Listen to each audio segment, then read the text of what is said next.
što napraviti sa teškim klijentima ako si fitness trener? Nije svaki klijent idealan.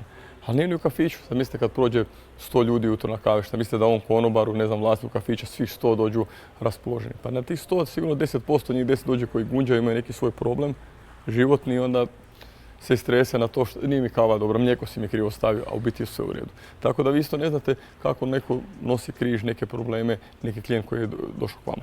S druge strane, ako možete birati, ako ne želite, imate 100 ljudi, kažete ga ne mogu raditi s tobom, nemam mjesta ili nemam pojma, ne odgovara mi tvoja energija. Ali ako imaš 3 klijenta, a trebaš se brinuti za obitelj, a treba ti 200 eura, onda ćeš pretrpiti. Tako će ovaj pretrpiti u kafiću i sve, svoji su situaciji di si. Ali prvo moraš shvatiti da je to sastavni dio posla da ti ljudima pomogneš promijeniti život. Sa tebi dođe neki klijent pa ne može se hraniti zdravo, pa ima neke svoje limitirajuće faktore, neka opravdanja, pa ne može trenirati. Pa zato je došao kod tebe da mu pomogneš. To je isto kao da ti dođeš kod doktora, doktor ti kaže trebaš ovako i onako, tebi nije lako možda se hraniti zdravo ili ne znam mirovati ili nešto. A moraš poslušati, a njegovo je da ti kaže, tako je tvoje da kažeš. Tako da shvatite to ako ste fitness trener, shvaćate to kao dio posla, dio izazova da pomognete. U nekim trenucima stvarno nećete moći, probao sam u 3 mjeseca pomoć, stvarno ne ide, teško, opterećujem, ok, neću, ali ne odmah. Prvi put došao, on ne razumije ovakav, onakav, ja bi odmah super klijent.